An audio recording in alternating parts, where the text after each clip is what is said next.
things have really turned around for his club.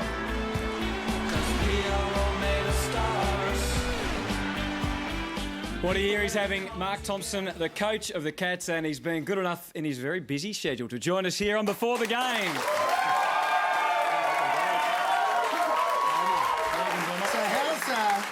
How's life in Geelong? Is the city just beside itself with joy at the moment? There's just a lot more signs just popping up by the day on buildings and houses. And so the lid got blown off last weekend, didn't it, basically? Yeah, it's been blown off, yeah. when did the lid come off? Because it came off before last weekend, didn't it? Let's be honest. I think the lid thing's been going for a while. There's been a lot of pressure to keep it on.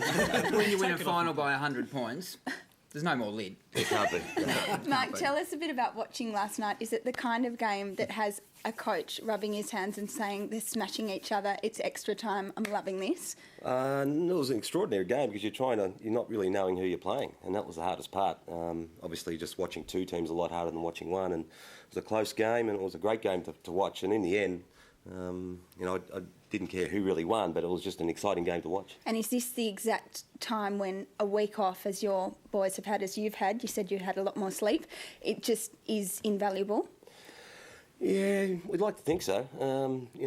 We probably didn't need the week. We could have kept playing because you always like to play after you've won by 100. Sure. Points, but I heard you say that. Matty Scarlett came out and said, thank God we had the week off. He not thank God, but he was pretty happy to have the week off. Suppose he knows more than me. I didn't play. Did I? You got to sit in the box all game. That hard, is it? To sit in the box. Before last night's game, who would have you preferred next week? Oh, it didn't matter. And if you ask 16 coaches that in my position, they'd probably answer it the same way. It doesn't mean they're telling the truth. That's how they'll answer it. There are so many good stories coming out of Geelong this year. Two of my favourites are Stephen Johnson and Cameron Ling. Lingy was gone last year. You love Lingy. We do love Lingy. He's probably our favourite player in the AFL.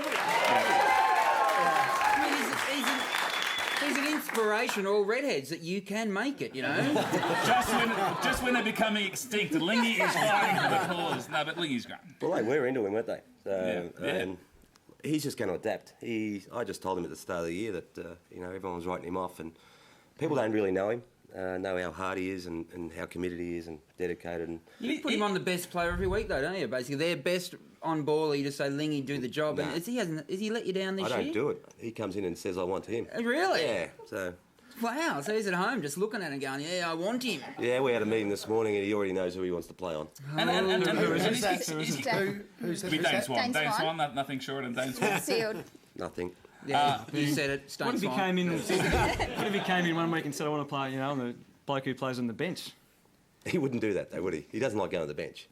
But he's kicked 25 goals. That's the other thing. I mean, that's a great return for a half-forward flanker, but for a bloke who's playing, a bagging role, it's an extraordinary effort. I think last year he had a pretty good year, but this year he's had so much more support because we're winning so much more of the ball and the team's playing better. It obviously makes his job easier, but he's really, knocked over a few big scalps. And the Steve Johnson thing, I mean, he was offered the Collingwood and Essendon, and they knocked him back. They thought he wasn't sound. They knocked him back and we nearly gave him away. Yeah, well, absolutely. And, he had the 6 weeks off. Was that the Hawthorn line in the sand for Geelong? Yeah, I think, it was because, it happened a few times and the players got involved and they were pretty strong on it. They wanted to, fix up, the footy club this year and, it was probably our first big test, really. Mm. And he's sworn off the grog, hasn't he? He's sworn off it the whole year. Is that true? Yep. So much as I know. If you win the grand final... I don't really know 100%. Well, if you win the grand final, is it watch out Geelong? Steve Johnson's back in town?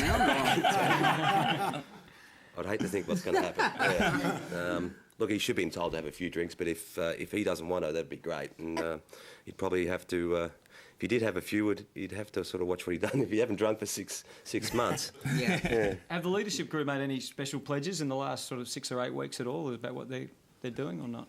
I think they've made a bit of a pledge not to go out in public and drink. I think that's everybody's... Just drink in private? Yeah. Get drunk at home. Well, if you're drunk at home, no.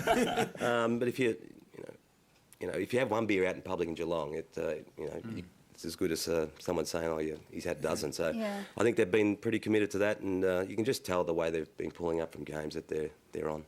You have a great relationship with the media, Bomber, but do you think the media is getting too close to some of the coaches? Do you think it's what do you an mean intrusion? By that? Too close? Alistair Clarkson had a press conference this week, and I just thought the media got too close to him. Take a look at this.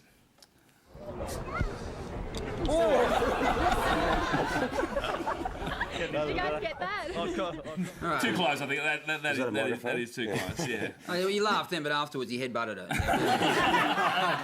Now, Bob, Alistair Clarkson actually this week, he refused to acknowledge when being asked about Buddy Franklin that Buddy's a superstar. He said, no, he's just one of 22 players and it's as far as it goes. But you play it fairly differently, don't you? Because let's have a look at you earlier this week introducing Gary Ablett at a press conference. Oh. Today was a good, strong four-quarter effort. We're very pleased with that. Comes Gary Ablett, superstar.